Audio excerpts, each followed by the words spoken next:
no rancho fundo, bem pra lá do fim do mundo, onde a dor e a saudade contam coisas da cidade. No rancho fundo, de olhar triste e profundo, o moreno canta as mágoas, tendo os olhos rasos d'água. Pobre moreno, que de noite no sereno espera a lua no terreiro, tendo um cigarro por companheiro. Sem um aceno, ele pega na viola, e a lua por esmola vem pro quintal desse moreno. No rancho fundo, bem pra lá do fim do mundo, nunca mais houve alegria, nem de noite, nem de dia. Os arvoredos já não contam mais segredos, e a última palmeira já morreu na cordilheira. Os passarinhos internaram-se nos ninhos, de tão triste esta tristeza enche de trevas a natureza. Tudo porque só por causa do moreno, que era grande, hoje é pequeno, pra uma casa de saber.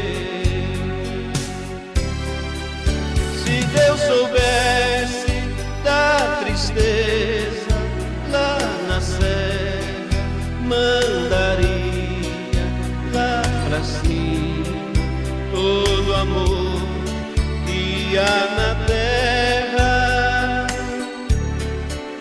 Porque o moreno vive louco de saudade, só por causa do veneno das mulheres da cidade. Ele que é o cantor da primavera, e que fez do rancho fundo o céu melhor que tem no mundo. Se uma flor desabrocha e o sol queima, a montanha vai gelando, lembra o cheiro da morena.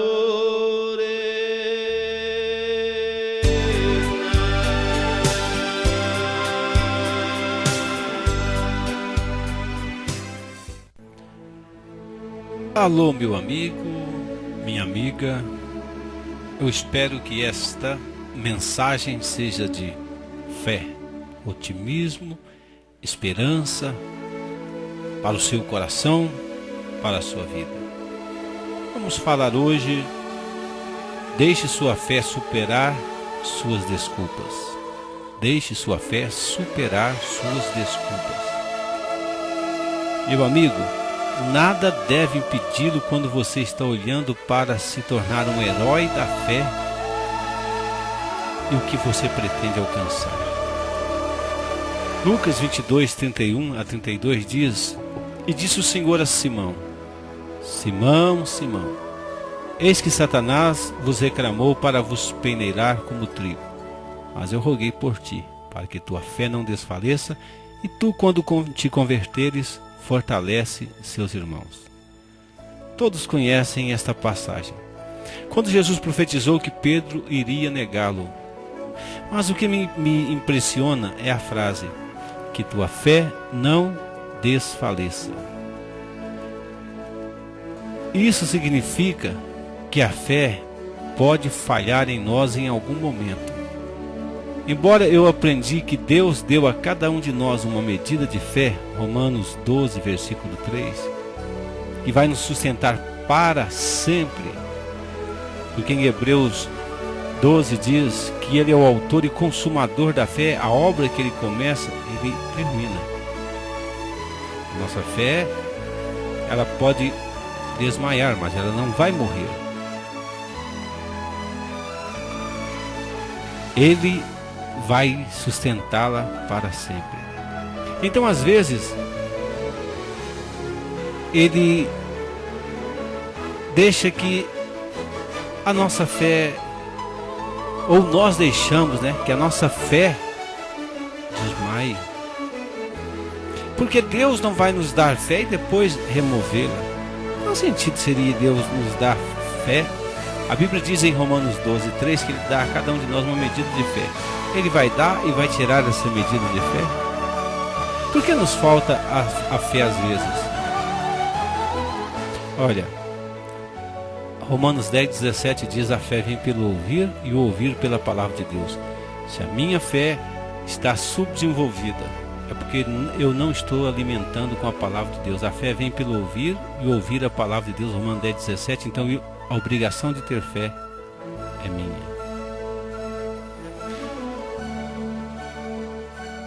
Então, por que a fé falta às vezes? Você já sabe a resposta. Olha, mas é possível que nos falte a fé em algum momento, mas a nossa responsabilidade é de não falhar, mas aumentar esta fé. Sua fé não pode falhar, ao contrário, deve ser reforçada contra a adversidade. Na verdade, a dificuldade começa quando você pedir a Deus alguma coisa e, ao contrário, aquilo não vem.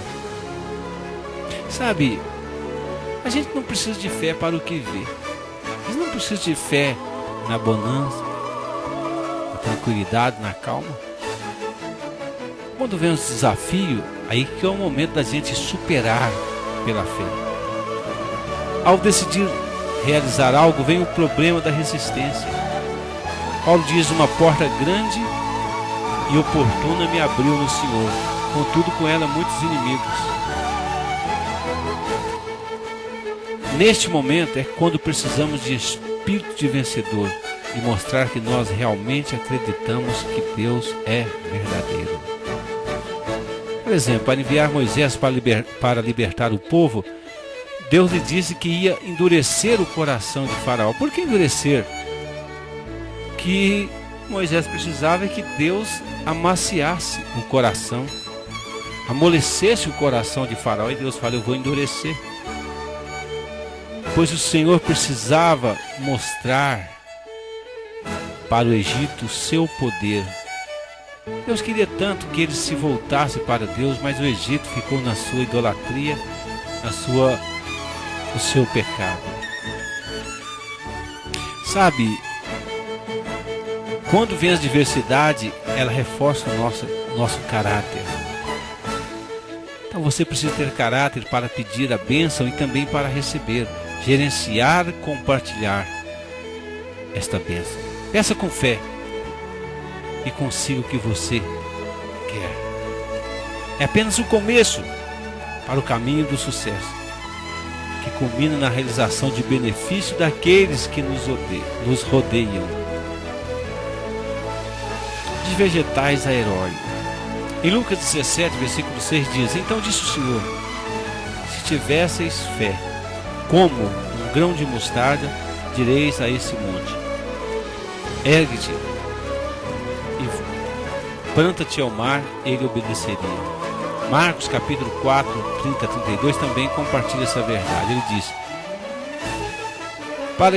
Como havemos de comparar o reino de Deus? Ou com que história vamos compará-lo? É como um grão de mostarda que, quando plantado no chão, é a menor de todas as sementes, de todas as hortaliças sobre a terra. Mas quando é semeado, cresce e se torna a maior de todas as hortaliças e coloca diante dela grandes ramos, de modo que as aves dos céus podem aninhar sob a sua sombra. Jesus comparou a fé a um grão de mostarda, mas não porque era pequeno como este, mas por causa da fé, quando um grão deve superar as expectativas e tornar-se mais grande. Então Jesus, ele não estava com enfoque na pequenez do grão, mas na potência, no potencial daquele pequeno grãozinho, aquela pequenina semente de mostarda. Jesus não disse: se você tiver fé do tamanho de um grão de mostarda. Tem muitas pessoas que dizem que nós devemos fé, que a nossa fé do tamanho de um grão de mostarda move um monte. Mas não é a fé do tamanho de um grão de mostarda, é a fé como um grão de mostarda. Nós devemos saber que a nossa fé, ela nos potencializa. A nossa fé, ela tem potencial para fazer obras extraordinárias para o Senhor. Então pense bem, um grão de mostarda, uma semente de mostarda, é como um pingo de uma caneta no papel. É a menor semente de hortaliça. Difícil até de ver. Mas só que quando ele cresce, ela fica uma árvore de 3 metros de altura. Você já viu? Já pensou bem? Uma horta, e ali tem uma verdura, ou tem ali uma mostarda de 3 metros de altura. O pensamento está na semente, pois essa semente tem um potencial, e a nossa fé tem um potencial extraordinário. Marcos 11, 23, tudo é possível para aquele que crê. Olha, nós não podemos usar desculpa para não crescer, porque Jesus disse que se a nossa fé for como o grão de mostarda, ela nos vai fazer crescer. Essa semente não procurou desculpa, mas ela se tornou uma árvore enorme. Portanto, temos 2 parâmetros: a semente de mostarda e os heróis. O que virá depois? Eu desafio você a ser como os heróis, que vão além de qualquer expectativa humana e confie plenamente no Senhor. Como esse grão de mostarda. Quando a pessoa coloca ele na palma da mão, é como um grãozinho de areia. Uma semente pequena, ninguém dá nada por ela. Mas só que dentro desta sementinha do tamanho de um grãozinho de areia, dentro desta semente tem um potencial de gerar uma das maiores hortaliças, a ponto de seus ramos crescerem e as aves do céu poderem aninhar sobre ela. Que a nossa fé seja vista dessa forma, que nós tenhamos essa revelação, que a nossa fé tem esse potencial. Então eu termino dizendo para você: deixe sua fé superar seus obstáculos, suas desculpas. E aí você vai ser como Hebreus 11, pela fé, muros caíram, muralhas caíram, gigantes foram mortos, pela fé, estéril deram a luz, pela fé o impossível tornou possível. Que Deus te abençoe em nome do Pai, do Filho e do Espírito Santo. Amém.